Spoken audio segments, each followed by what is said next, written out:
If you're not paying for the product, you are the product. When many people hear this now famous phrase attributed to a Twitter user named Andrew Lewis, they are rightfully disconcerted, but perhaps also left with a helpless feeling. Reklaim CEO Neil Sweeney is not one of those people. Sweeney formed Reklaim to democratize data ownership and return some of the power back to the people who create it. The company, which trades on the TSX Venture Exchange under the symbol MYID, claims to help people take back control of the data they might not even know is out there in sometimes vast quantities. Hi, Neil. Thank you so much for being here. Thanks so much for having me. First, I want to ask you, can you explain in more detail what Reklaim does? Sure. So, what Reklaim does, this business was created about 6 years ago, and we set out to really try to give consumers more control and access to the data that is currently circulating on them. So, inside of Reklaim, which is an application which you can download in both the United States and Canada, consumers can come to Reklaim, put in an email address or a phone number, verify who they say they are. And then once they've done that, what we will do is we will show them the profile that is currently circulating on them online. They can then reclaim that, hence the name, into an identity wallet that is controlled by them. Inside of this identity wallet, they can edit and correct any information that might be out there.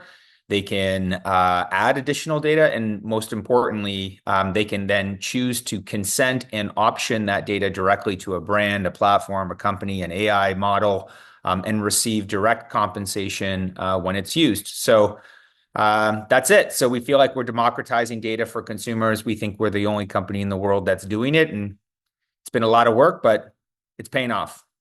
That is great to hear. I'm sure a lot of people are going to be thrilled to know this is an option out there. What kinds of companies are trying to work with you to help people take back their data, and what's in it for them as well?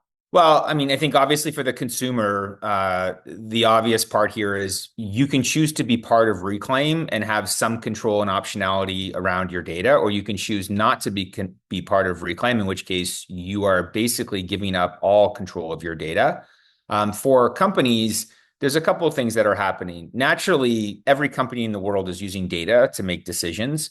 The better the quality of the data, the better the outcome or the better result of the use of that data. So that's kind of obvious. Everybody understands that. I think, though, that one of the things that's been happening and one of the thesis of Reklaim has been the $700 billion data market, which is what we operated in today, has historically operated with really no consumer inclusion. You could amalgamate, collect as much data on consumers really as you wanted. That's changed. And so it started it actually started in Europe with the implementation of a privacy bill called GDPR. That has migrated to the United States and Canada. And what we've seen is that there's now kind of 19 states that have enacted privacy laws that are forcing you to include the consumer. This is the disruptive element of this $700 billion market. One, it initially didn't have any consumer inclusion. Now it requires consumer inclusion. So all of these companies that have historically been buying data are forced to go to the market to find a partner that can provide them with the data at scale, but also can conform or adhere to really all of these new privacy legislation. So Reklaim is there, and we service everybody from General Motors to UPS to Bayer. These are Fortune 500 companies that are using this high quality, compliant data to make decisions regarding their advertising and marketing. And other companies are really using it to either train or power models. So, I mean, the use cases are endless. We've historically really specialized in kind of the Fortune 500 brands. And you just posted record Q3 revenue with positive EBITDA and cash flow growth. So what do you think is driving this? Well, we're doing a lot of work. So that's the first thing. I think I'd say kind of a year or so ago, or maybe even 2 years ago, I mean, you kind of lose track of time. We made the decision to try to accelerate towards profitability. We've done that. We did that in 2023. We made money for the full year, and here we are in 24. We're kind of doing the same thing. What a lot of investors kind of say is they want high growth, small cap companies that are profitable and generating free cash flow.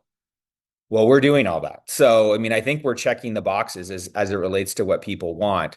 As it relates to kind of why the growth is there, I mean, I think the theory of the acceleration of that privacy trend that I just made reference to, that's not going away. And I think it's an important thing for people to understand that is that Reklaim as a company does not need A, B, and C to happen in the future in order for us to be successful. The things that we bet on 6 years ago are already happening. The privacy train has left the station and it's kind of picking up speed, and we stand to really benefit from that. So I would say we've refined our model. We've got our operating structure pretty tight.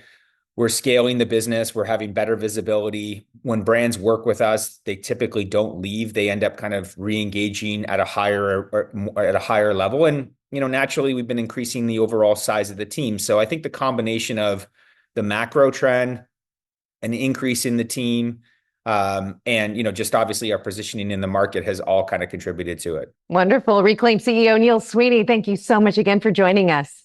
Thank you.